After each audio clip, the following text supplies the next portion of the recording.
But in many ways, Putin has already lost.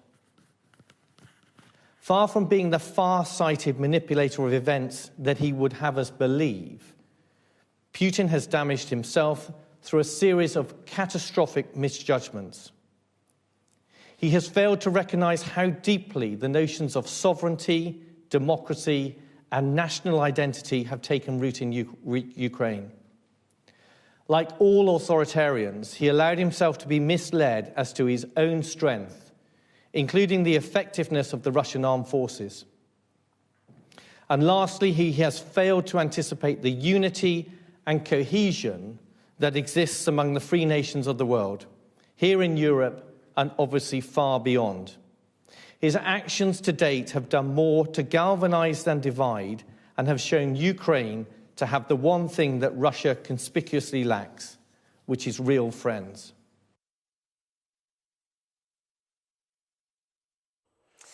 Well, let's speak to our Deputy Political Editor, Sam Coates, today, because quite a lot is being said about Vladimir Putin's judgment by some very senior figures. You've just come from that meeting, Sam. What else did he have to say? Well, Sir Tony Radakin appeared at the Institute for Government with a series of warnings and assessments about where we are.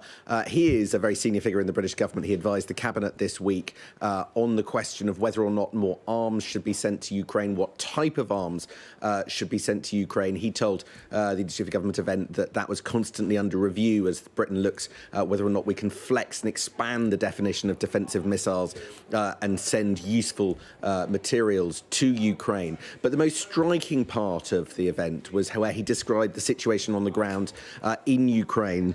The Chief of the Defence Staff said, "We're starting to see the early indications of Russian forces being moved back from around Kiev and into Russia and Belarus." He said that this would be a difficult retreat for President Putin. They are doing this because they are under fire from Ukrainian forces.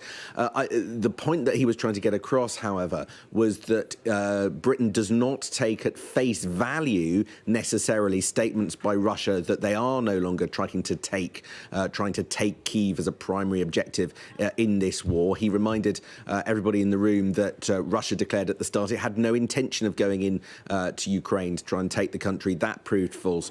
So you can only monitor what is happening on the ground rather than take the pronouncements of the Russian government. He flinched a little at suggestions that there was an outright mutiny around people who surround President Putin. He suggested that was a rather strong term. Instead, he suggested that what intelligence was picking up was signs of just unhappiness. Clearly, some of the advice being given to Putin hasn't turned out to be right.